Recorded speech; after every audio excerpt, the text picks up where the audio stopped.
Hola, un gusto saludarlos, esperando todos se encuentren de lo mejor. Yo soy el doctor Juan Diego Sánchez Sánchez, tutor del curso de Métodos de Investigación Científica de la Cátedra de Investigación de la carrera de Administración de la Universidad Estatal a Distancia. Procederemos con lo que sería la tutoría 2 del curso, en la cual abordaremos el capítulo correspondiente del libro y los temas referentes a este. Sin más preámbulo, procedemos con la tutoría. Como les iba comentando, la tutoría 2 hace referencia precisamente a la unidad 2 y al capítulo 2 del libro, en el cual estudiaremos los conceptos referentes al fundamento de epistemología, del concepto de epistemología y los principios básicos de este concepto general, si cabe la palabra, y al concepto de ciencia social, que nos lleva un poco a analizar y a entender qué es lo que estamos viendo y qué es el concepto de ciencia como tal, desde un punto de vista más científico. Temas generales, conceptos madre, entre comillas, que nos permiten estructurar y nos permiten tener las bases para efectos de generar un trabajo de investigación o investigación en general, eso sí desde un corte científico. El capítulo empieza con esto, con el concepto de epistemología, como les decía, concepto que es muy general, ¿verdad? Es un concepto que nos estructura la base del conocimiento y nos estructura los conceptos generales que nos permiten pues entender a fondo que es un poquito más el tema de ciencia, el tema de ciencia, el tema de conocimiento. ¿Qué es la epistemología como tal? Es una ciencia, recuerden que usualmente los conceptos que terminan en esa palabra logia tienen relación con ciencia, algo que estudia X cosa, ¿verdad? Es una ciencia, es una teoría, la teoría particularmente que estudia el conocimiento. El epistemos, ¿verdad? Viene de esa raíz de conocimiento y podemos decir que la epistemología es esa ciencia, la ciencia que se enfoca en estudiar el conocimiento, en estudiar los orígenes, las verdades, las limitantes o incluso los fundamentos básicos del conocimiento. Entonces vean qué interesante porque estamos hablando de una ciencia que en sí mismo, su fundamento y su problema investigativo es el conocimiento en sí mismo. Entonces es una ciencia que viene a investigar y viene a analizar y viene a fundamentar en un método científico el conocimiento o por lo menos la forma de llegar a este conocimiento, cómo estructurarlo, cómo llegar a esos saberes y cómo llegar a interiorizar esos saberes. Las tres palabras de abajo son muy importantes, los orígenes del conocimiento, las verdades generadas de este conocimiento y los límites. Recordemos que el conocimiento científico es aquel que es probado, aquel que es absoluto, que no admite criterio en contrario, salvo con otro criterio científico. Entonces, la epistemología no solamente aborda el conocimiento científico, pero se basa en conocimiento en términos generales, dándole un especial énfasis a lo que sería el conocimiento científico. Ciencia que estudia el conocimiento, ciencia que me permite estructurar el conocimiento, ciencia que me permite entender el origen del conocimiento, las verdades generadas de este conocimiento e incluso los límites de este conocimiento, hacia dónde vamos, hacia dónde llega el conocimiento y hasta dónde puede extrapolarse este conocimiento. La epistemología siempre se va a basar en un principio de pregunta, de cuestionarme el conocimiento, de dónde viene y por qué viene. Como pueden ver en pantalla, aquí tendríamos básicamente este concepto, ¿verdad? Podrían ver esta historieta que es fenomenal, en lo particular siempre me ha gustado, y tenemos una frase muy filosófica, ¿verdad? ¿Qué te parece esta frase, Felipe? Conócete a ti mismo.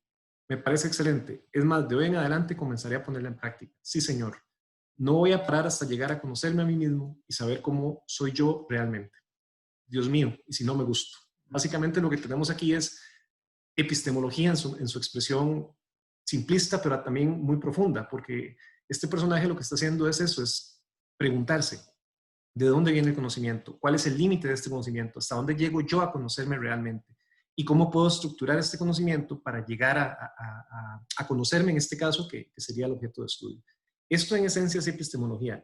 Llegar a entender ese conocimiento, a saber de dónde viene el conocimiento y a saber cómo podemos estructurar ese conocimiento.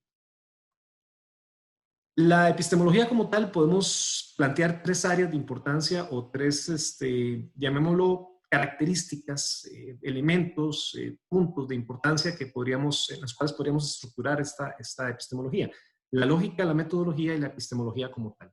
La lógica, podemos decirlo, es una forma o una manera de estructurar las condiciones formales de la verdad. Es decir, una verdad, algo que no se puede rebatir salvo con otra verdad, tiene condiciones estructurales, condiciones que permitieron llegar a esa verdad. Entonces, entender esas relaciones lógicas, esas relaciones estructurales, esas relaciones formales, casi irrebatibles de lógica. Si A es igual a C y C es igual a B, por lógica A es igual a B, ¿verdad? Entonces son relaciones como muy prácticas que nos permiten estructurar esas condiciones lógicas de la verdad. La epistemología también se enfoca en eso, sobre todo cuando hablamos de conocimiento científico y de manera lógica cómo llegamos a ese concepto. El tema de metodología, que es mucho lo que vemos en el curso, que son todos estos procedimientos, el método científico como tal, los procesos, las etapas, los pasos que debo seguir para lograr estructurar un conocimiento. Cuando hablamos de metodología, hablamos de todas las etapas que debo seguir, todos los puntos que debo tener para efectos de poder llegar a estructurar ese conocimiento científico. Es la suma de los procedimientos, la suma de las etapas, la suma de los momentos y de las reglas hasta cierto punto que debo seguir para lograr obtener ese conocimiento que ando buscando. Y la epistemología como tal, como concepto propio, contenido dentro del mismo concepto de ciencia epistemológica, hace referencia a la filosofía del saber, a la filosofía de esos saberes, de esos conocimientos que yo hago míos y que puedo determinar como propios desde el punto de vista de haberlos obtenido, ya llámese por lógica, por metodología, por experiencia o incluso por simple observación. Pero son conocimientos que al fin y al cabo se pasan a ser parte del haber del conocimiento de la persona. La palabra nociología también es hasta cierto punto un sinónimo para epistemología. No se usa tanto como epistemología per se, pero también se puede utilizar. Es una ciencia que estudia el conocimiento, una ciencia que estudia los saberes. Es la filosofía del conocimiento, la filosofía del saber, la filosofía de este conocimiento estructurado, lógico y metodológico. Como pueden ver, entonces, es una ciencia amplia, ¿verdad? Es una ciencia que conlleva muchos elementos, conlleva muchos procesos, muchas definiciones, pero es muy, si cabe la palabra, muy rica en cuanto a lo que me permite obtener. Literalmente y prácticamente todas las ciencias que tenemos hoy por hoy en la sociedad humana, pues se derivan de la epistemología, porque la epistemología es la base que me permite estructurar conocimiento y obtener conocimiento y estudiar el conocimiento. El método de cada ciencia, pues será diferente y su marco conceptual y su marco teórico es diferente, pero todas parten de esta rama, todas parten de esta filosofía del saber, de esta filosofía del conocimiento. Cuando hablamos ya de epistemología más clasificada, podemos hablar de clases o categorías de epistemología y podemos ver 4 tipos o 4 grandes áreas de epistemología. Las metacientíficas, las paracientíficas, las científicas y las regionales o por área. También regionales en este caso es por región o por área. Región en este sentido toma una connotación más de área, más allá que de región geográfica. Las metacientíficas son aquellas que podemos definir como epistemologías que están un poco más arriba, están validadas, están casi probadas una y otra vez y son absolutas. Es decir, son métodos y son conocimientos ya prácticamente probados una y otra vez. No sé, se me ocurre una medicina que ha sido probada por años y ha dado el mismo resultado por años. Entonces ya es una verdad casi absoluta, es una metodología o en este caso, una epistemología superior. Las paracientíficas no necesariamente son tan enfocadas en la parte científica per se de probatoria, sino que tienen un poco más de subjetivismo. No por eso no quiere decir que no reflexionen. Claramente sí reflexionan. Reflexionan acerca del conocimiento, reflexionan acerca del fenómeno que estamos viendo. Tienen un carácter más subjetivo. Recuerden que todo el principio de objetivo y subjetivo implica que el objetivo es lo que es absoluto, el subjetivo lo que es individual, lo cual implica que la epistemología paracientífica emite opinión. Se basa mucho en opiniones, se basa mucho en criterios propios que pueden ser correctos y pueden ser incorrectos. No por eso quiere decir que sea una epistemología no adecuada para hacer investigación. Todo va a depender del fenómeno y del trabajo que se esté realizando. A contrario sensu, las científicas hacen referencia al conocimiento como tal. Un conocimiento más objetivo que están tratando de explicar hasta cierto punto cómo llegamos a ese conocimiento y están tratando de detallar los pasos y la forma y el porqué de ese conocimiento. Requieren un poquito más de prueba todavía para llegar a ser metacientíficas, pero son científicos al fin y al cabo. La teoría económica, habrá quienes apoyan la teoría de izquierda, habrá quienes apoyan la teoría de derecha, quienes apoyan la teoría del centro económico. Lo cierto del caso es que las tres son científicas, pero las tres admiten rebate, ¿verdad? Admiten rebatir, admiten ese principio de contradicción, ¿verdad? Donde podemos rebatir una con la otra, pero siguen basándose en un método científico. Mientras que una vacuna o una medicina que ha probado ser eficaz por 100 años, difícilmente, salvo que haya otra vacuna en contrario o que haya casos particulares donde no funcione, pues difícilmente permitiría encontrar ese debate en contrario. Y finalmente tenemos las epistemologías por región o por área, que son todas esas más todas las que se les ocurra en cuanto a un área en particular. Las que se enfocan en un método científico y en un marco conceptual o un marco teórico específico. La parte del estudio de la lógica, la física, la psicología, la economía, la administración, son epistemologías enfocadas en áreas específicas, en áreas de conocimiento muy particulares y en áreas de conocimiento muy específicas, donde básicamente analizamos un fenómeno de estudio con un método específico y con una forma específica de analizar ese método de estudio o ese fenómeno de estudio, ese método que analiza ese fenómeno de estudio. De igual manera, indiferentemente del tipo de epistemología que estemos usando o que estemos analizando, la epistemología siempre va a tener 5 problemas básicos, o sea, 5 problemas estructurales donde de una u otra manera los voy a analizar, indiferentemente de la ciencia o indiferentemente del método científico que esté aplicando, de una u otra manera estos 5 elementos van a estar ahí. La lógica, como vimos, esas condiciones formales, esas condiciones casi estructurales de las cosas, evidentes, objetivas, casi mecánicas de por qué las cosas son como son de manera lógica.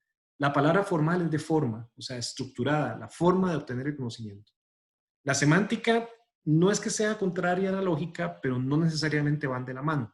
La semántica tiene mucho que ver con la interpretación. Cómo se interpreta, cómo se analiza, cómo puede una persona de forma subjetiva, ya no tan objetiva, recordando nuevamente objetivo general, subjetivo individual, interpretar un conocimiento. A la hora que se liga con la lógica, pues tenemos un conocimiento en doble interpretación, de manera muy formalista y de manera muy individualista, lo cual todavía hace más rico el análisis de un determinado conocimiento. La ontología, el tema metafísico, ¿verdad? El tema de todo lo que llamémoslo, no se puede tocar, todos los valores abstractos, los significados abstractos, ¿verdad? Temas como, por ejemplo, no sé, el estudio del tiempo. El tiempo es algo que, si bien es cierto, es determinable, no es cuantificable, no puedo tocarlo, ¿verdad? Entonces, la ontología también se enfoca un poco en esa parte. Axiología, el estudio de los valores. Aquí es muy importante retomar el tema de los valores objetivos y los valores subjetivos. No sé si ven cómo esas dos palabras toman mucha importancia en el concepto de ciencia. Valores objetivos un poco más enfocados a la moral, a lo que socialmente es aceptado, y valores subjetivos un poco más enfocados a la ética, a lo que cada persona como individuo considera que es correcto o incorrecto. Claramente esto entra a jugar en la epistemología dependiendo del enfoque. Una persona puede determinar que algo es correcto, mientras que otra puede determinar que no es correcto. Entonces entra todo el principio de ciencia en acción y cómo la ciencia tiene un componente de carácter general y un componente de carácter subjetivo. Y también el tema de la estética. La estética uno lo analiza siempre o lo liga al tema de la belleza. Realmente es un tema más de la parte física, de la parte de lo que es observable, de lo que es hasta cierto punto medible, ¿verdad? En el área científica que estemos trabajando. Estos 5 problemas o estos 5 conceptos me permiten definir entonces lo que es ciencia de lo que es pseudociencia. Esta palabra es muy importante porque la ciencia, recordemos que la ciencia siempre tiene un problema, tiene un método científico y ese método científico puede ser replicable 1, 2, n cantidad de veces y me va a dar un resultado. Si el método científico es aplicado en las mismas condiciones, el resultado va a ser, si no que igual, muy similar. La pseudociencia pretende dar solución a un problema, pero no tiene un método científico probado. Entonces, todo lo que se considere que da respuesta a algo, pero que cuyo método científico no haya sido validado de forma científica por medio de la lógica, la semántica, la ontología, la axiología y la estética, tiende a ser más pseudociencia. La pseudociencia tiene mucho componente semántico, porque es muy interpretativo. Se me ocurre en este momento, y lo digo con todo el criterio científico del caso, ¿verdad? No de un punto de vista personal, sino de un punto de vista científico, el horóscopo. El horóscopo no tiene un método científico probado. Tiene un método científico, o un método, pues, no lo llamemos científico, pero ese método científico no es probado. De hecho, hay toda una teoría que rebate la cuestión del horóscopo en el sentido de que estamos ubicados en cierto lugar del espacio y desde aquí vemos constelaciones. Pero si me ubico al otro lado del universo, no voy a ver esas constelaciones porque las estrellas se van a ver diferentes. Entonces, ese criterio de que no hay una cientificidad probada para efectos de determinar el método que se aplica, me determina entonces que es una pseudociencia. La pseudociencia suena un poco fuerte la palabra, pero pseudociencia es básicamente que lo que define es que la respuesta que me da un problema no puede ser validada por un método científico real. Y esto me lleva entonces al concepto de reflexión versus ese concepto que ven ahí abajo, la falacia ex autoritate. La reflexión es científica, la reflexión es con resultados probados, validados, con un método científico que me da datos reales, fuertes, yo reflexiono con ellos, reflexiono en relación a esos datos y reflexiono en relación a esos resultados obtenidos. El concepto de falacia ex autoritate lo que dice es, o lo que plantea es el sesgo de interpretación y el sesgo de validación. Yo tomo como verdad absoluta algo que una persona dijo, pero no porque el dato sea absoluto, sino porque lo dijo esa persona. Entonces, muchos de los criterios emitidos por un autor que no hayan sido probados ni hayan sido validados, pero se consideren como absolutos, entran en este concepto. Nuevamente, entra mucho el tema del subjetivismo, lo que dice la persona. No son validados, no son científicos, entonces hasta cierto punto no se pueden validar, ¿cierto? Entonces estamos cayendo en un sesgo de validación. Yo trato de validar lo que dice una persona, pero no porque pueda validarlo de manera científica. Es todo un tema, de hecho, porque por definición la religión no es posible validarla desde el punto de vista científico. De ahí el pleito eterno entre ciencia y religión, ¿verdad? Una va por un lado científica, la otra va por un lado más interpretativo. Y el tema de validación es eso, es tratar de validar lo que un autor ha dicho. No necesariamente por manera de validación científica, sino por interpretación propia. Como ven en pantalla, más o menos esto sería una especie de sesgo de validación, donde una fuente, en este caso la fuente la tienen a la derecha de arriba, afirma algo y todo el mundo ya lo toma como cierto. Vean qué curioso esto, porque lo que el muchacho de la sueta dice no es equivocado, pareciera que es cierto, pero no lo puede comprobar. Lo está basando ciegamente en lo que la fuente dijo. La única manera científica de validar esto sería literalmente quitarle la máscara a este personaje. De esa manera podría validarse científicamente. Cualquier otra cosa estaríamos cayendo en un sesgo de validación o en la falacia ex autoritate, donde se está tomando como válido lo que una fuente dice, en este caso lo que un autor dice, pero no se puede definir que sea científicamente cierto. Es decir, estoy validando, estoy tratando de buscar validación de una idea, pero no la estoy comprobando científicamente. Ahí la diferencia entre ciencia y pseudociencia. Y ese principio es fundamental para entender lo que es el método científico. De forma que el concepto de ciencia se genera de estos conceptos. La ciencia entonces, pues ya sabemos que resuelve un problema, tiene un método científico y ese método científico es replicable, es validado, es seguro. Es decir, si yo repito el experimento en las mismas condiciones, los resultados me van a dar iguales o bastante similares. La ciencia es dinámica, la ciencia no es estática, esto es importante. De hecho, ahí en el libro pueden ver que hay toda una crítica al concepto de la ciencia como una unidad única, inamovible, que no puede cambiar. La ciencia cambia, la ciencia es dinámica, incluso dependiendo del contexto histórico va a cambiar. Las cosas evolucionan, ¿verdad? No hace apenas unos cientos de años, miles de años, se creía que la Tierra era plana, ¿verdad? Entonces la ciencia va cambiando, el método científico va cambiando y la validación de las cosas cada vez se vuelve o debería volverse un poco más real, un poco más válido a medida que avanza la ciencia. La ciencia es una construcción humana, esto es muy importante, si bien es cierto son valores absolutos, ciencias exactas, ciencias matemáticas, ciencias naturales, son valores absolutos de una realidad objetiva en la que vivimos. La construcción, la forma de abordarlos, la forma de analizarlos siempre va a ser una construcción humana. La creación del método científico es una creación humana que es aplicable a valores universales. Las leyes de la física son universales, pero el método científico para analizarlas ha sido creado paso a paso por los seres humanos, de manera dinámica, de manera histórica. Entonces vean que la ciencia va cambiando, la ciencia va evolucionando. De hecho, tenemos tres grandes momentos o tres grandes épocas en cuanto a lo que son ciencias. Por supuesto que hay más, ¿verdad? Y podría incluso entre cada una de ellas separarse y hacerse subdivisiones y hacer más para atrás o más para adelante o puntos medios, pero para efectos de mantenernos dentro de los parámetros del curso, pues nos abocamos o nos enfocamos en tres momentos históricos. la época griega, donde tenemos esos conceptos, la época media o la Edad Media y la Edad Moderna.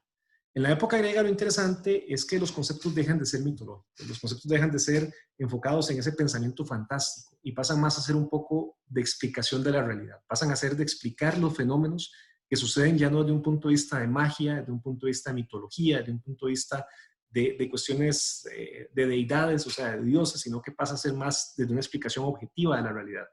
Surgen tres pensadores, ¿verdad? Que creo que todos los hemos escuchado: Sócrates, Platón, Aristóteles. Sócrates crea el concepto de la mayéutica, o por lo menos operacionaliza el concepto de la mayéutica, que es mucho el tema de la pregunta. Preguntarme, ¿y por qué? ¿Y cómo? ¿Y de dónde? ¿Verdad? Ese concepto de la mayéutica habla del conocimiento, de cuestionarse ese conocimiento. Platón empieza con la dialéctica, la separación de ideas, tesis, antítesis y una síntesis, ¿verdad? Un poco también basado en Sócrates, incluso Aristóteles lo retoma después. Platón plantea el principio de la idea. Todo conocimiento empieza por una idea. Hasta cierto punto, como un antepasado de la hipótesis, podría decirse que es el concepto de la idea. Y el mito de la caverna, donde dice que todos los seres humanos vivimos en una caverna y a medida que exploramos, vamos generando más conocimiento y cambiando nuestro paradigma de la realidad. Aristóteles plantea el método deductivo, las causas, la teoría del accidente y de la causa, que es muy interesante porque si uno lo analiza, usted puede decir, el escritorio es un accidente de la oficina es un accidente del edificio, el edificio es un accidente del cantón, el cantón de la provincia es un accidente del país, el país es un accidente del continente, el continente es un accidente del planeta, el planeta del sistema solar, el sistema solar de la Vía Láctea del universo. Y si siguen para atrás, llega un punto donde se cuestiona la causa, de dónde viene todo, ¿verdad? De dónde nos originamos. Ese tema es muy interesante porque te plantea al principio de que todo tiene un inicio y todo tiene un accidente de ese inicio. Pensadores de la época griega que dan paso a lo que sería el pensamiento de la Edad Media. En la Edad Media hay un concepto que es la escolástica, que en la Edad Media hay una unión entre lo que es iglesia, lo que es catolicismo y lo que es eh, la ciencia. Entonces la escolástica plantea al principio de que mucho de lo que la iglesia diga es tomado como ciencia. Entonces se considera como un sistema unitario y completo, donde tanto la religión, en este caso un principio católico versus una iglesia católica versus la ciencia, pues se unen, ¿verdad? Se unen, y mucho del dogma moral, se dice que es del dogma cristiano, pero realmente es más del dogma de la iglesia en ese momento, de la iglesia católica, que era la religión dominante en ese momento, y se une el dogma con la ciencia. Entonces hay como una contraposición, porque no necesariamente todos los conocimientos religiosos son científicos, entonces hay como una contraposición ahí. Sin embargo, surge Bacon, ¿verdad?, con el método científico, y empieza a plantear el principio del conocimiento natural. Entender el conocimiento ya no desde un punto de vista nuevamente fantástico, religioso en este caso, sino más científico. Y Ockham, que es otro pensador que establece el principio de que cada cosa hay que verla de manera concreta, o sea, cada cosa tiene su explicación, no todo tiene que ser solamente por un dogma. Un dogma podemos definirlo como algo que se cree y no se cuestiona. Entonces, Bacon establece que todo puede investigarse por medio de un proceso, y Ockham establece que todo tiene una cosa concreta, todo puede definirse. De hecho, hay un principio, el principio de Ockham, que dice que cuando todas las explicaciones son similares y hay diferentes posibles respuestas, y en situaciones iguales, la situación más sencilla o la explicación más sencilla tiende a ser la correcta. Entonces es interesante porque todo tiene un punto concreto. Y posteriormente, pues brincamos a la Edad Moderna, donde hay una transformación muy interesante, que es de esa sociedad feudal a una sociedad capitalista. Capitalista no en el sentido de derecha ni en el sentido de capital de plata, sino en el sentido de que la gente tiene libertad a acumular capital. Antes de eso se tenía un señor feudal, que era el que podía acumular propiedad privada, acumular riqueza, y los demás eran empleados nada más. Los demás no podían y no tenían derecho incluso a generar propiedad privada. Posteriormente a eso, pues se genera esa libertad capitalista, ¿verdad? Capitalista, hay que hacer referencia siempre al hecho de poder acumular riqueza. El capitalismo no hace referencia a esa separación de clases ni nada de eso, sino por lo menos el concepto básico hace referencia a la capacidad individual de acumular riqueza. Entonces hay que tener las palabras siempre en su contexto. A veces las palabras por un tema social, político, dinámico, ¿verdad?, se malinterpretan. Entonces la idea es que se interpreten en el contexto. Pasamos de un teocentrismo a un naturalismo, teocentrismo donde la idea de un Dios y la idea de una iglesia que controla todo se deja de lado y se pasa a un tema donde la ciencia natural es la que explica las cosas. No por esto quiere decir que se pase a un tema de no creencia o de ateísmo, ¿no? Sino que la ciencia no se debe basar solamente en un principio de un Dios, de una deidad, sino tiene que basarse en un principio de naturalismo, de experimentación. Es todo un tema, ¿verdad? Porque vean como de una u otra manera uno nunca quiere hablar mucho del tema de religión y ciencia, pero siempre cae ahí, ¿verdad? Porque históricamente, y por la misma definición de lo que es la fe, la definición es la certeza de lo que se espera y la confianza en lo que no se ve, lo cual es científicamente contrapuesto, porque ¿cómo se va a confiar en algo que no se ve y la certeza de algo que se espera, ¿cierto? Es diferente al concepto de ciencia, donde ciencia es probemos, validemos. Entonces, claramente siempre va a haber una dicotomía o una división histórica entre una y la otra. Aquí el tema de la edad moderna habla de experimentar, pero la experimentación tiene que ser por vivencia, no porque tenga que ser impuesta, no porque una autoridad me diga que tengo que experimentar. Se crea mucho el tema del conocimiento probado, de que si algo se define como conocimiento es porque se aplicó un método y ese método me vale como conocimiento científico siempre y cuando el método sea correcto. Algunos pensadores, Galileo, Kepler, como el telescopio, Bacon, que nuevamente se mantiene por acá, ¿verdad? Que es como el padre del método científico, y Descartes. Todos ellos se han enfocado mucho en lo que es ese método científico, en ese conjunto de procesos para poder llegar a validar un conocimiento, poder llegar a estructurar un conocimiento y llegar a decir que algo tiene una explicación concreta, una explicación natural, una explicación científica de cualquier fenómeno que estemos analizando. Este es un concepto de ciencia dinámica. Vean cómo las cosas cambian, ¿verdad? A la izquierda pueden ver 1969, ¿qué notas son estas? Por lo menos a la izquierda de mi pantalla. 2009, ¿qué notas son estas? Misma frase, misma pregunta, pero vean cómo cambia, ¿verdad? Cambia radicalmente. Entonces, vean cómo las palabras, el contexto, el dinamismo histórico científico cambia. Cambia en relación al contexto, a la época y a la situación que se esté analizando. Entonces, es muy importante ese concepto porque en ciencia lo único correcto, aseverar que es absoluto y lo único que no cambia es el cambio, ¿verdad? Todo lo demás cambia. El cambio es la única variable constante, lo cual es irónico porque lo único que yo puedo estar seguro es que las cosas van a cambiar, ¿verdad? Y aunque tenga un método hoy, nadie me asegura que en 50 años esa verdad que yo tengo a hoy vaya a seguir siendo verdad. Entonces es un dinamismo absoluto, siempre va a estar en constante cambio. Posterior a todo esto, muy de la mano con lo que es el concepto de ciencia en edad moderna, después de la Revolución Francesa y un poco de la crisis europea del siglo XVIII, surge el concepto de ciencia humana. Entonces ya entra a jugar el hombre ya no como un objeto de estudio, sino como un elemento más ecléctico. A mí esa palabra me encanta. Ecléctico es como combinado, mixto, mezclado, ¿verdad? Cuando uno no sabe qué decir, diga es ecléctico y eso funciona.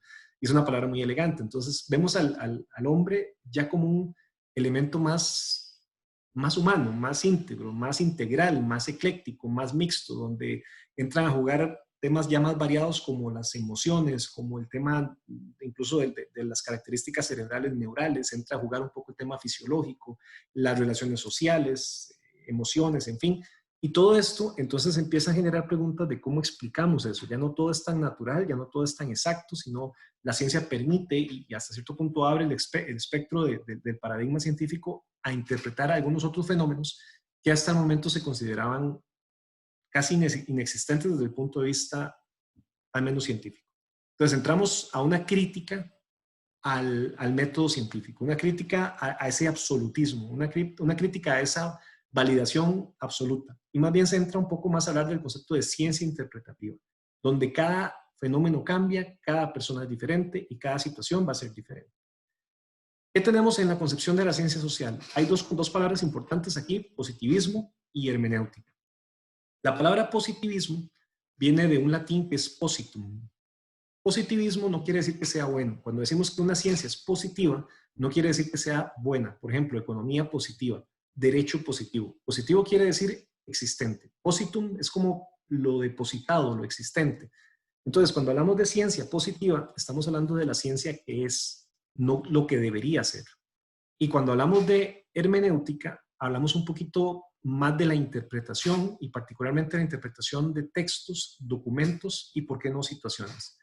Hermenéutica viene del dios Hermes, el mensajero de los dioses, que básicamente tomaba mensajes de los dioses que estaban en idioma olímpico, los traducía, los interpretaba y se los pasaba a los mortales en el idioma doxa, que era el idioma de los mortales, pues, ¿verdad? Entonces, la hermenéutica es esa ciencia que interpreta y hasta cierto punto traduce, entre comillas, ¿verdad? O por lo menos interpreta de lenguajes muy olímpicos, muy técnicos, y los puede poner en un contexto un poco más sencillo. La interpretación es la palabra clave por hermenéutica. El ejemplo claro y aplicable a la carrera que ustedes están cursando es la economía positiva y la economía normativa. La economía positiva plantea el principio de lo que es, o sea, estudia la economía como es, no emite criterio. La economía normativa emite criterio, lo que debe ser, esa interpretación. Y de la economía normativa, pues sale a la izquierda y sale a la derecha. Entonces ahí son interpretaciones, ¿verdad? Son temas del paradigma de lo que debe ser, no lo que es. El positivismo es lo que es. En el positivismo que tenemos, entonces, desde el punto de vista de ciencia social, una explicación causal de todo, todo tiene que tener una causa. Hay un monismo metodológico. Este concepto es muy importante porque hace referencia a que hay una sola manera de hacer las cosas. Hay un solo método científico y para poder probar de que algo es conocimiento científico, hay que seguir ese método. Se basa en el paradigma físico-matemático de que las ciencias naturales son exactas y que todo por definición es exacto, que todo tiene que ser probado, todo tiene que ser exacto. Mucho es el concepto de predicción, como todo es exacto, todo se puede predecir. Y uno de los fundamentos básicos del positivismo es esa dicotomía entre objeto y sujeto, o sea, la persona, sujeto de investigación, o ya sea el que investiga o el que es investigado, tiene que separarse del objeto de investigación. O sea, usted no puede intervenir en el proceso de investigación. Lo cual, desde un punto de vista muy cuantitativo, muy positivista, está bien, es así, y así sigue siendo, pero dependiendo del tipo de ciencia que quiera hacerse, de investigación, no necesariamente aplica en ese punto. La hermenéutica, por otra parte, lo que hace es rechazar ese positivismo, es decir, no puede ser tan cuadrado, uno no puede ser tan estático y tiene que ser un poco más abierto a interpretación. No es determinista, o sea, no todo tiene una explicación y no todo es dado por una razón, o sea, no toda persona que le guste el color verde tiene afinidad a tal cosa. No toda persona que sea zurdo tiene afinidad a tal cosa. No toda persona que viva en tal lugar tiene afinidad a tal cosa. O sea, no es determinista, no determina el ser humano, sino que más bien interpreta. Interpreta en función de una realidad histórica y social. Cada fenómeno es diferente, cada contexto es diferente y cada cuestión va a variar. No se basa tanto en la explicación como lo hace el positivismo, sino que en la comprensión de los fenómenos de estudio, la comprensión de las personas, del porqué de las cosas. Y aquí más bien al contrario, lo que hace es una unidad entre el objeto y el sujeto. Es decir, el objeto pasa a ser parte del sujeto y el sujeto como uno solo en una unidad de investigación están unidos. La persona por sí misma, aunque yo la vaya a investigar en un fenómeno social, tengo que tomar en cuenta quién es esa persona. Algo tan básico, en el positivismo el nombre de la persona no me interesa, en la hermenéutica sí me interesa el nombre de la persona. Algo tan básico como eso, ¿verdad? Me interesa saber cada cuánto compra, eso es positivista, pero me interesa saber cada cuánto compra y las razones de por qué lo hace, sus sentimientos al comprarlo, a quién está comprando, para quién lo está comprando. Es un poco más a fondo, ¿verdad? Podría discutirse que ni una ni la otra, realmente la mezcla de ambas es como, pareciera que es como el más adecuado, pero lo cierto es que las dos son ciencias o son concepciones de la ciencia que permiten analizar hasta cierto punto este concepto de ciencia social. Ciencia social, el análisis del hombre, el análisis de la persona dentro de un contexto social. Aquí hay una cuestión interesante que es el tema de la psicología, que es el estudio de la persona como tal, individualmente, y la sociología, que hace un poco más referencia al estudio de la persona en sociedad. También eso es importante ahí detallarlo. Como ven aquí lo que tenemos es un tema positivista. Doctor, hace una semana que no como, no duermo y no tomo agua. ¿Qué cree que tengo? Pues hambre, sueño y sed. O sea, básicamente lo que tenemos aquí es una interpretación completa y absolutamente positivista. Aquí no hay hermenéutica, no hay interpretación, no hay una búsqueda del por qué está asustado el paciente. Vean la cara que tiene incluso, ¿verdad? Hasta está temblando. De manera positiva no se busca eso, solamente se busca lo que es objetividad 100%. Lo que dice el doctor en este caso es totalmente cierto, él va a tener hambre, sueño y sed, eso es completamente seguro, pero no se están buscando las causas. Entonces vean que el positivismo es muy objetivo, es súper exacto. Tal vez adolece un poco en la parte de interpretación, pero es súper exacto. La hermenéutica sería lo contrario, pura interpretación. La hermenéutica también en su máxima expresión no es tan correcta, porque aquí una hermenéutica sería que sin hacer más pruebas científicas, con solo eso que dice el paciente, el doctor ya recete una medicina, lo cual tampoco es tan correcto, ¿cierto? Siempre es necesario hacer un poco de investigación. Tenemos ya un poco más reciente lo que son las ciencias sociales de 1920 a 1960. Igual tenemos tres conceptos importantes o tres áreas del conocimiento acá, que es el Círculo de Viena, el racionalismo crítico y la crítica social. Son corrientes de pensamiento o corrientes de ideas que se generan en estos años y a la luz de lo que es ese concepto de ciencia social.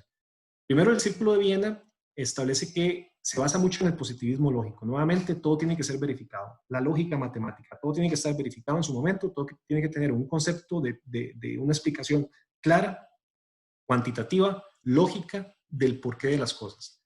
Es totalmente antimetafísico. Metafísico es lo que trasciende, lo que va más allá de lo observable. Lo metafísico es lo espiritual, lo fantástico, el pensamiento mágico, todo lo que no tenga que ver con la parte física del ser humano. Y plantea el principio de verificación. Todo conocimiento científico debe ser verificado. Si no es verificado, no es conocimiento científico. O sea, que es un poco el tema del método científico. Tiene que ser verificado. El Círculo de Viena, pues, tiene sus cosas muy buenas, en el sentido de que te valida todo conocimiento, pero es muy cuadrado. O sea, literalmente aquí, ¿verdad? Completamente cuadrado, donde no me puedo salir de ahí y todo tengo que probarlo. Se crea posteriormente en total contraproducencia y en total crítica al Círculo de Viena la corriente denominada como racionalismo crítico. El racionalismo crítico es una crítica a este positivismo lógico y lo que dice es el conocimiento no puede ser siempre verificable, sino que el conocimiento tiene que partir de una conjetura y de una hipótesis. Entonces, el conocimiento parte de ideas, un poco lo que se tomaba en la Edad Media, un poco lo que Platón planteaba en el concepto de las ideas. Todo se basa en una idea, en una conjetura, en una hipótesis. No todas serán correctas, pero hipótesis al fin y al cabo. Y plantea de que no se puede verificar, sino que hay que comprobar. Yo no puedo, por ejemplo, verificar que todos los perros ladran. No puedo verificarlo, tendría que hacer una prueba a todos los perros del mundo. Lo que puedo hacer es que de una muestra comprobar que todos los perros ladran, pero no puedo verificar que todos, absolutamente todos los perros del mundo ladren. Puedo comprobar que en una muestra, en un lugar, en una determinada población, algunos perros ladran, lo cual me permite deducir conclusiones o inducir, dependiendo del enfoque que le demos, si es de lo específico a lo general, un poco más inductivo, si es de lo general a lo específico, más deductivo. Y aquí Karl Popper, ¿verdad? Establece, es el pensador que tal vez resalta en este movimiento, y plantea el principio de que el conocimiento no es infalible, el conocimiento puede ser rebatido. Aunque sea algo casi metacientífico que está probado, puede incluso ser rebatible. El racionalismo crítico, pues, es un modelo de pensamiento y casi simultáneo, pues, se crea el concepto de crítica social. La crítica social lo que dice es, la razón no puede ser instrumentalizada. O sea, la razón no puede ser puesta en un método. La razón no puede ser solamente estructurada de forma lógica. La razón no solamente es epistemológica y mental. O sea, no es algo que se pueda poner por escrito, siempre va a ser igual, sino que es práctica y real, es dinámica, cambia. Entonces, la razón, la forma de interpretar puede ser diferente de una persona a otra, puede variar de un momento histórico a otro. Establece el principio del método crítico. Si bien es cierto, debe haber un método científico donde usted investigue y pueda verificar y validar el conocimiento, por lo menos validarlo, tal vez no lo llamemos verificarlo, queda abierto a crítica. Queda abierto a crítica y siempre establece eso, el principio de criticar. Criticar en el buen sentido de la palabra. Criticar de manera científica es preguntarse el por qué, el para qué, ¿verdad? ¿De dónde se origina? ¿Cuál es el modelo? ¿Y por qué se hace así? ¿Y qué pasaría si yo lo hago así? ¿Cuáles serían las repercusiones? No es llevar la contraria, eso a veces se malinterpreta. Llevar la contraria es facilísimo. Llevar la contraria es, traducido a esta latitud sería ser cabezón, nada más, ¿verdad? Por ser cabezón. Pero no, llevar crítica científica es basarse en un sustento para poder, valga la redundancia, criticar ese fenómeno de estudio o ese método de estudio. El positivismo lo que plantea la crítica social es que el positivismo niega la reflexión, que el positivismo solamente solamente aplica la verificación, pero niega la reflexión humana. Entonces la crítica social viene como a estructurar y abrir paso a que la teoría de la crítica social, abrir paso a que se pueda reflexionar, que se pueda analizar más a fondo los datos de un método científico. Ejemplo, ¿verdad? Uno ve muchacho de ojos gatos, de pelo rubio, ¿verdad? Y eso es lo que se ve, eso es lo que usted entra a esta red social y vería ese perfil, o sea, eso es verificable, ¿cierto? Pero en ningún momento estoy realmente reflexionando de dónde viene y si eso es cierto. Pues si me voy a ver el original, pues claramente hay una diferencia, ¿verdad? Entonces, aquí estaríamos hablando de que cada situación es diferente, cada momento de investigar es diferente. Entonces, claramente esa reflexión, esa crítica, preguntar que si lo que me están diciendo es totalmente cierto, de dónde viene, cuál es la fuente, dónde son los datos, es importante. En estos tiempos creo que es muy importante este tema de cuestionarse, de saber de dónde vienen, de ver si lo que me están diciendo tiene un fundamento. Lamentablemente esta falta de crítica histórica se ha prestado para todo, ¿verdad? Para temas económicos, temas políticos, temas sociales, manipulación de medios, en fin. Entonces, esa crítica es importante porque me permite desarrollar un modelo de pensamiento de mayor conciencia, donde yo puedo analizar el porqué de las cosas y cuestionarme y preguntarme, ok, bueno, si me están diciendo esto, ¿de dónde lo sacaron? ¿Puedo yo comprobar que eso es cierto? ¿Puedo yo comprobar si es correcto o es incorrecto? Tenemos lo que son las ciencias sociales de 1960 a la década de los 80, donde hay todo un tema de la revolución científica técnica, ¿verdad? La revolución tecnológica. Los últimos años, los últimos 60, 70 años es donde la raza humana tecnológicamente ha avanzado más en toda su historia, por lo menos en su historia registrada. Y plantea también tres principios básicos que son las revoluciones científicas, la metodología de programas y la anarquía del método científico. En términos de la revolución científica, lo que dice es, la ciencia hasta acá ha sido un tema de paradigmas. Paradigmas, recuerden que es algo que se considera correcto, absoluto, y usted se mueve dentro de ese paradigma. Y cuesta mucho cambiar un paradigma. Desde el punto de vista científico es muy difícil cambiarlo porque es algo que está probado. Entonces la revolución científica lo que dice es, ¿por qué? Porque ese paradigma tiene que ser absoluto. ¿Por qué no puedo cambiarlo? Pero siempre que me mueva dentro de los límites del paradigma. Y para cambiarlo, tengo que cambiarlo con algo igualmente de fuerte. Las revoluciones científicas dan paso al pensamiento de cambio, al pensamiento de decir, ok, no porque toda la vida se haya hecho así, no porque todo el mundo piense así, yo tengo que pensar de esta manera.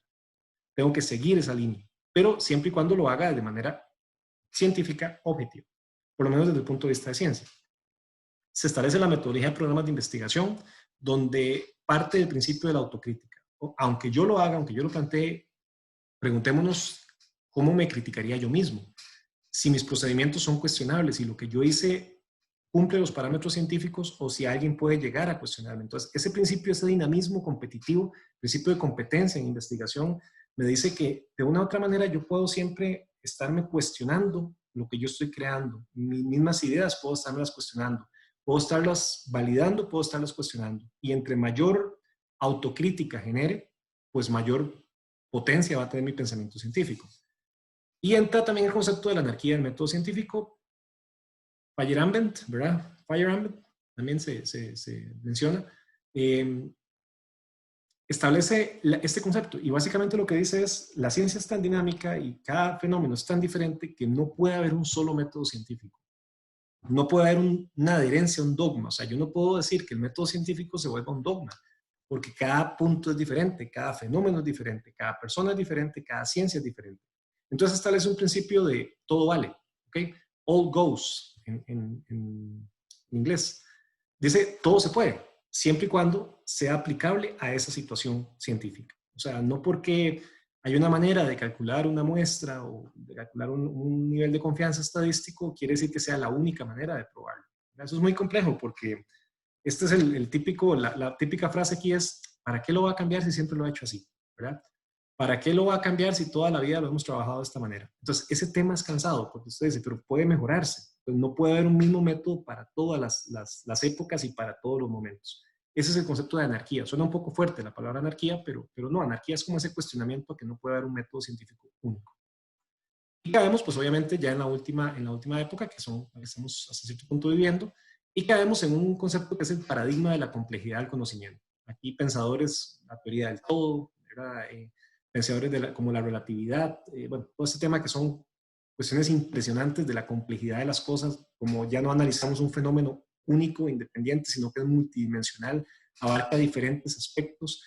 Son tres palabras: la ciencia es abierta, es inacabada o el paradigma es inacabado y es autocorrectivo. O sea, la ciencia puede seguir investigándose. Algo no porque tenga un concepto creado, quiere decir que ya terminó, que ahí va a quedar. Ejemplo, el FODA. El FODA hasta hace apenas unos años se decía que era FODA. No hace mucho se le agregó la C de circunstancias. Se dejó de utilizar el FODA como tal, se usa el FODAC, y hace poco se usa el FODAC cruzado, ¿verdad? Que es un paradigma ahí cruzado donde se plantean probabilidades y todo. Entonces, la ciencia va cambiando, ¿verdad? Es autocorrectivo. La misma cuestión social, el mismo entorno social cambia el paradigma científico y cambia la ciencia como tal. Siempre mantiene un principio de objetividad y especialización. Ojo aquí porque esto es importante. La ciencia sigue siendo objetiva, tiene que ser objetiva. Aunque permita la cuestión de crítica y permita la cuestión de interpretación, tiene que ser una especialización o una crítica especializada. Es decir, basada en criterios objetivos que se basaron en una hipótesis. ¿Estamos de acuerdo? La hipótesis es subjetiva, pero esa hipótesis se tiene que probar. Entonces, sigue siendo objetiva, pero basado en especialización. Hablamos de multidisciplinas, o sea, ya no hablamos de un fenómeno de estudio analizado solo desde el punto de vista del administrador. No hablamos de un fenómeno donde participan diferentes áreas del conocimiento. En empresas que participa el de recursos humanos, el de finanzas, el abogado, participa el de producción, ¿verdad? Un ingeniero, etcétera. Donde esas disciplinas cada una aporta y cada una pues me enriquece el fenómeno de estudio que estoy viendo. Y plantea el principio de la cosmovisión, es decir, abierto, ¿verdad? Una cosmo viene de cosmos, de universo, es una visión universal. Aún las personas que no son expertas en un área tienen algo que aportar, claro, desde el punto de vista objetivo. Todos tenemos una opinión sobre algo, pero no todas las opiniones son objetivas, ni todas las opiniones son precisas para ese fenómeno de estudio que estamos viendo. Pues la cosmovisión me permite extraer conocimientos de diferentes áreas. Incluso, ¿por qué no analizar hasta cierto punto el enfoque científico versus el enfoque de pseudociencia para ver en qué se contraponen o ver si hay puntos de convergencia entre ambos? La complejidad es eso, es el cambio constante, una cuestión difícil. La complejidad implica estos principios. Estos principios, si los entendemos, creo que estamos bien en lo que es el paradigma actual de la ciencia. Se plantea el principio de que la ciencia se organiza y se desorganiza. O sea, es tan válido organizar conceptos como desorganizar conceptos. Es tan válido la simetría como la asimetría, ¿verdad? O sea, es decir, las cosas pueden tener un orden o un desorden, y a veces en el desorden tienen un mismo pensamiento lógico. Las cosas cambian. La única variable absoluta de la ciencia es el cambio. La única variable que no cambia es el cambio. El cambio siempre va a ser constante. Esto es muy interesante porque la complejidad dice que se aplica a toda la realidad. La realidad se planteaba en un análisis hace muchos años de la dialéctica de las especies, de que hay dos realidades: la objetiva, que es la percibible por los sentidos, y la subjetiva, que es toda aquella que no percibimos por los sentidos. Entonces ya aquí la complejidad del paradigma sí permite abrir el paradigma científico a la realidad objetiva por los sentidos y subjetiva por cualquier otra cosa. Plantea principios, por ejemplo, como la existencia de un alma, la existencia de universos paralelos que no se pueden observar a simple vista, pero hay una hipótesis que puede plantearlo, ¿cierto? Entonces son conceptos que ya entran más allá, trascienden de lo observable por sentidos y nos permiten pues tener una realidad objetiva de las cosas y una realidad subjetiva de las cosas. Plantea el principio de singularidad y temporalidad, es decir, cuando yo analizo un fenómeno de estudio, no lo analizo únicamente en ese momento, sino puedo analizarlo de manera temporal, hacia atrás y hacia adelante. Métodos históricos, métodos proyectivos, ¿verdad? El tema, incluso aquí abre ya hasta temas como la cuestión hipotética de los viajes en el tiempo. Teóricamente es posible. O sea, no hay una teoría que pruebe que, por lo menos de manera teórica, que el viaje en el tiempo es imposible. Pero obviamente no se ha probado, ¿cierto? Pero ya esa temporalidad donde dice, ok, las cosas pueden ser diferentes en el tiempo, ya da pie a esto. No establece una metodología única, esto es muy importante. Entonces, incluso vean que esto lo podemos ver en tesis. Cada tesis, dependiendo de lo que se vaya a hacer, no necesariamente aplica el mismo diseño, el mismo método o el mismo tipo de investigación. Puede variar de una a la otra. Y hace una relación muy interesante entre el positivismo o la causalidad, ¿verdad? Y la hermenéutica. O sea, las cosas se deben verificar, pero tienen que interpretarse. Entonces ya no hablamos ni que todo es positivo, ni que todo es hermenéutico, sino hacemos un maridaje, si cabe la palabra, un matrimonio ahí entre las dos, para efectos de poder utilizarlas. Crea la teoría del desorden, la teoría del caos y la comprensión del caos. El caos no, siempre se ha partido de que el desorden y el caos no tiene lógica, pero dentro del desorden hay un orden, dicen a veces, ¿verdad? Entonces eso ya de manera científica también lo plantea. Y nuevamente plantea el principio que no es lineal, sino que es, o no es unilineal, es decir, la investigación o las cosas no van en una sola línea. Aquí es donde plantea, por ejemplo, temas tan complejos como universos paralelos, líneas temporales de tiempo, eh, la teoría del universo que es un holograma, bueno, en fin, teorías bastante complejas de entender, pero ya plantea que no es una sola cosa, o sea, no es un solo tema. El tema, por ejemplo, para un poco más a la carrera de administración, el tema de escenarios. Yo tengo un pronóstico de ventas, planteo un escenario, pero perfectamente ese escenario puede ser positivo, puede ser negativo o pesimista, ¿verdad? Optimista o pesimista. Y puedo empezar a extrapolar por medio de probabilidades diferentes escenarios. Entonces, al tener diferentes escenarios, tengo diferentes líneas posibles e hipotéticas de acción. Entonces, vean cómo la complejidad se vuelve grande, ¿verdad? Se vuelve muy rica a nivel de investigación porque me permite abrir la puerta a teorías descabelladas, si uno quiere llamarlo así. Cosas que eran de ciencia ficción ya se vuelven casi de carácter científico, motores hiperespaciales, viajes en el tiempo, bueno, cosas que hace apenas unos años eran inconcebibles desde el punto de vista científico. El tema de la complejidad me permite abrir esa puerta, por lo menos desde un punto de vista científico, para empezar a investigarlas. La complejidad, creo que este es el mejor ejemplo. Esa complejidad de tareas, la complejidad de hacer cosas a la vez, de cómo podemos ir más allá, ¿verdad? Claro, aquí hay una sobrecarga de trabajo terrible, pero bueno, el punto por analogía es que las cosas no son estáticas, las cosas no son una sola, sino que son complejas en su máxima expresión y son variadas, ¿verdad? Son multivariadas, multidimensión, multitarea, multidisciplina y permiten establecer paradigmas científicos mucho más ricos de analizar. Pues esta sería básicamente la tutoría 2, esperando como siempre que haya sido de mucho provecho, que la disfruten y que sea de provecho para sus carreras.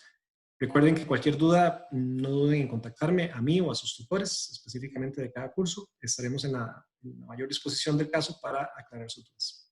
Esperando que estén muy bien, que Dios los acompañe y nos vemos en la próxima. Muchas gracias.